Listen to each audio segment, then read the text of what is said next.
A girl was locked in a 2-ton iron coffin, thrown into the bottomless sea. Struggling, she quickly lost her life. But bizarrely, next, she came back to life, only to drown again. She was tormented by endless cycles of death and resurrection for 500 years. The girl is immortal. Her sister, Andy, is also immortal. For millennia, they've used their undying bodies to save countless lives. Revered as deities, by the 16th century, society's feudal beliefs led the church to brand them ominous witches, sentencing them to hang. Yet, each time the sisters died, they miraculously revived, terrifying everyone. The priest devised a cruel method, locking the younger sister in a special iron coffin, sinking her into the ocean's depths, condemning her to endless death and rebirth cycles. Fortunately, the older sister, Andy, escaped, but searched everywhere for her. No matter how hard she searched, she never found her sister. Soon, 500 years passed. Never finding her sister, she met 3 like-minded immortals, forming a special task force. Searching for Andy's sister, they also fought terrorists, leaving no survivors, to keep their resurrection ability secret. Accidents happened. During a hostage rescue, they swiftly took out enemies, but entering the hostage room, they found it empty. Andy sensed something wrong. But it was already too late. Armed men opened fire, and bullets riddled their bodies. Clearly, their enemies still didn't know their secret. Just as the attackers thought them dead, the wounds on the immortals quietly healed, and bullets were pushed out. By the time their enemies realized what was happening, a one-sided massacre had begun. Andy pulled out his medieval battle axe and, with a few casual swings, took off several heads. Their enemies were quickly wiped out, and Andy began to scan the room. Suddenly, he spotted a surveillance camera. He realized that Team's secret of coming back to life was caught on tape, and the one who set him up was a CIA handler, Copley. Copley suspected Andy's true identity after finding a black and white photo of Andy serving in 1863. The group that escaped knew the consequences of their secret getting out. They become lab rats. To get to the bottom of things, they decided to confront Copley. But on the train, they all had the same strange dream. A female soldier's throat was slit, but her wound healed instantly, alerting superiors. Just as superiors prepared to take the black woman away for research, Andy arrived just in time and rescued her.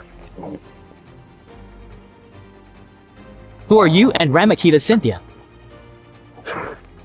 When the black woman woke, she thought she'd run into a bad guy, so she jumped out and tried to escape. Andy couldn't explain, so she shot her. After reviving, the black woman stabbed Andy, but Andy wasn't angry. She just pulled out the knife and tossed it aside. Seeing Andy's wound heal rapidly, and then looking at the brain matter on her shoulder, the black woman accepted she was now immortal. The two took a plane to meet the team, but when Andy woke, she found locked to her seat, and next to her, the black woman was pointing a pistol at the pilot's head. The woman had just woken up to find herself tied to her seat. But what was even scarier was that the plane's pilot was also being held at gunpoint. However, instead of being afraid, the woman took the initiative and shot the pilot dead. Now it was the black woman's turn to panic. She hadn't expected Andy to be so ruthless as to kill one of her own. But Andy explained that she could fly the plane herself, and if the black woman wanted to survive, she had to unlock her handcuffs. With the plane about to crash, the black woman had no choice but to comply. But once freed, Andy asked her if she spoke Russian. While the black woman was still confused by the question, Andy suddenly made her move. Andy had just used Russian to tell the pilot to play dead. Soon after, Andy broke the black woman's arm, leaving the bone exposed. Even so, she still tried to resist, but Andy kicked and broke her shin. Strangely, her bent leg quickly healed, and the exposed bone mended itself. Only then did the black woman believe she was truly immortal. To further dispel her doubts, Andy took her to their base, where 3 other immortals waited. Andy revealed more secrets about immortals to her. They had all been alive for thousands of years. Immortals sense each other. Whenever a new one appears, others see them in dreams. But for 1,000 years, no new immortals appeared, until Andy discovered the black woman. Hearing this, she found it hard to accept, and went outside to clear her head. As team leader, Andy followed to comfort her. While talking, an explosion rocked the base. Rushing back, they found only the blonde man, killed on the sofa. He explained that after Andy left, they were ambushed, and the other 2 teammates were captured. CIA agents took them. The CIA director and pharmaceutical company sought immortality. To rescue captured teammates, Andy brought the blonde man and black woman to the pharmaceutical company. But when Andy offered the black woman a weapon, she refused. She just wanted to be ordinary and not join the team. Andy, helpless, understood and gave her a handgun for self-defense, then went with the blonde man to save their friends. But as soon as Andy left, the black woman discovered the gun was unloaded, the same gun the blonde man had given Andy. The black woman realized Andy was in grave danger. The blonde man ambushed Andy. When Andy asked why she betrayed her, her laughable answer was she was tired of living, had tried to kill herself countless times but couldn't die, and the pharmaceutical company promised to help her fulfill that wish. She deeply regretted her actions, as after ambushing Andy, she discovered Andy had lost her immortality.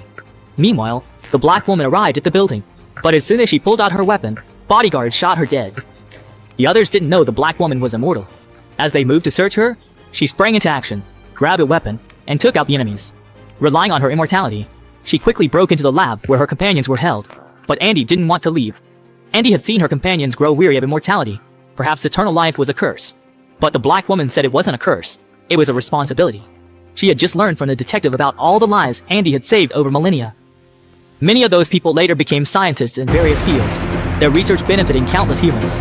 Hearing this, everyone felt comforted, finally understanding their immortality. They regained their fighting spirit, ready to carve a bloody path. Their accumulated combat skills were unleashed. Firearms or cold weapons, in their hands, were like the scythe of death, mercilessly reaping enemies' lives. Soon, they sent all foes packing to the northeast. But just then, the company boss suddenly pointed a gun at Andy, who had lost her powers, about to pull the trigger. The black woman grabbed the boss in one swift motion, then charged straight out the window.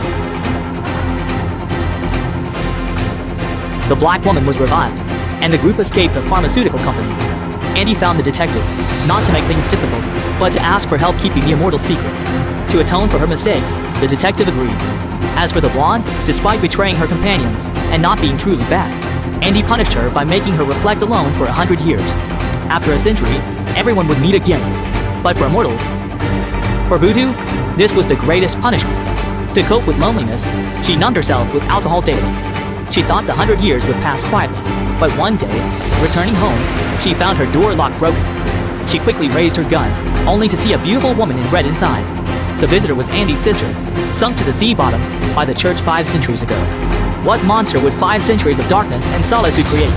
The cold look in her eyes gave the answer.